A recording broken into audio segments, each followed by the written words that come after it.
Good evening and welcome to Poland Daily. I'm Nicholas Richardson and this is the news. Today, Sebastian Kaleta, the Deputy Minister of Justice, released a report on the sources of finance of organisations promoting LGBT ideology. According to Kaleta, Warsaw Mayor Trzaskowski's team is very generous to them. The Town Hall has denied the findings of the report, saying that it has referred the matter to the City Attorney's Office. Deputy Minister of Justice Sebastian Kaleta presented today a report according to which the Warsaw City Hall in 2017-2019 financed a dozen organizations promoting LGBT ideology for a total sum of over 7 million zlotys. The dangerous aspect of this practice is the fact that each of those organizations promotes in a way LGBT ideology. Very often they also get involved in the abortion movement. What does it mean? These organizations, by holding various statutory events, frequently addressed to the LGBT groups, are in fact financing left-wing ideology. Thanks to those projects, the organizations have money for other activities. Dzięki czemu te organizacje mają środki na prowadzenie innej aktywności publicznej. The information contained in the report is a bunch of lies and manipulations, says the spokesman of the Warsaw City Hall, Kamil Dąbrowa. We are not going to leave that with no answer, and we will file a complaint with the city attorney. Education or prevention cannot be called promotion of certain behaviors. The Foundation for Civic Education was doing just that, education against AIDS and HIV, and we have clear success in that field.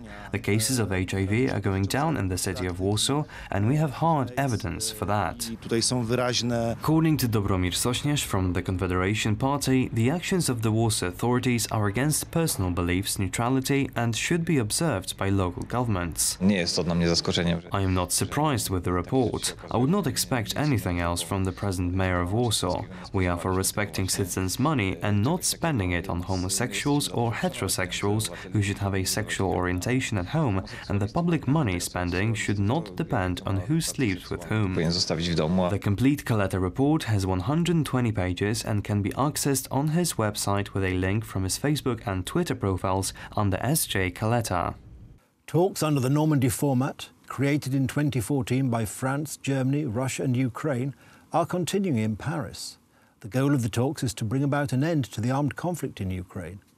Russia has occupied Crimea and eastern Ukraine since 2014. At the talks, the first face-to-face meeting between the presidents of Russia and Ukraine, Vladimir Putin and Volodymyr Zelensky, has taken place. Vladimir Putin and the host of the meeting, French President Emmanuel Macron, were joined by German Chancellor Angela Merkel and President of Ukraine Volodymyr Zelensky. The main topic of the summit is said to be the issue of settling the conflict in Donbass in eastern Ukraine, which has been continuing since 2014. The issue of Russian-Ukraine energy cooperation was also to be tackled during the meeting. Talks are currently underway on a new contract regarding the transit of Russian gas through western Ukraine. The current agreement expires at the end of December. The protests in Kiev against President Volodymyr Zelensky are continuing.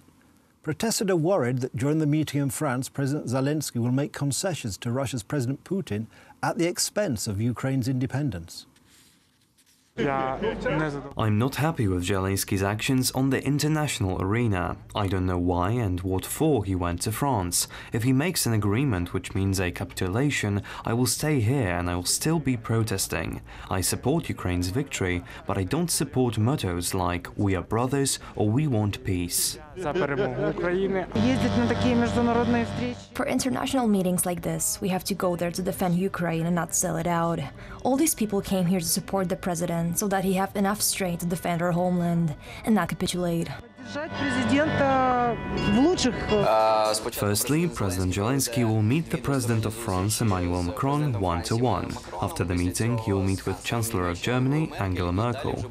Then the consultations in the Normandy format with the 4 prime ministers will take place. The last point of the meeting will be a meeting with the President of Russia, Vladimir Putin. Mass protests are continuing in France against the government's planned reform of the pension system. Despite the protests, President Macron and the government of Prime Minister Philippe are determined to make what they see as necessary changes to create a unified pension system from the 42 current systems, each with different retirement ages.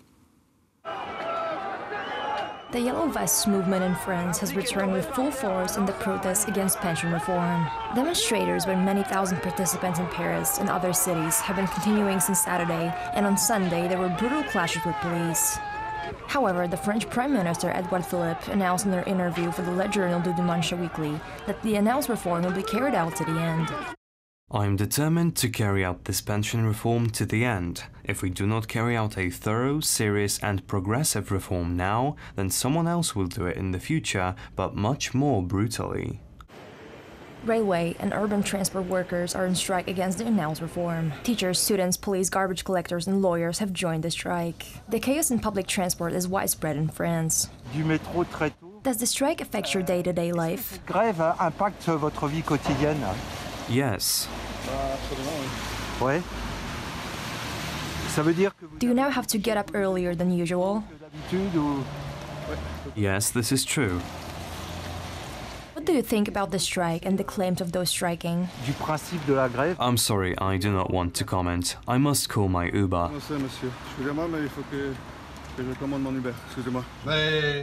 I had to rearrange my daily plan. I usually leave work at 1 p.m, but now I have to work at least until 3:30 p.m. On Saturday, I couldn't go to work as my train did not arrive.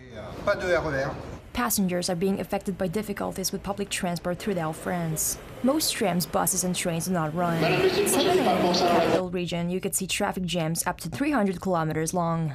The people of Paris are divided on the legitimacy of the strike.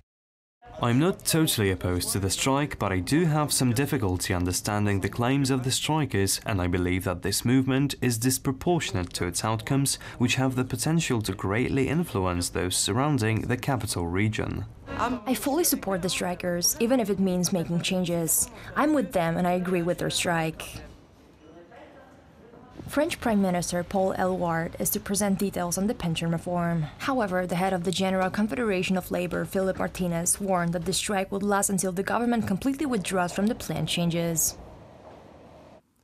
That's the news. Thank you for watching. Stay with us for the weather, Poland Daily Business and more programmes. But from me, it's have a good night and a better tomorrow.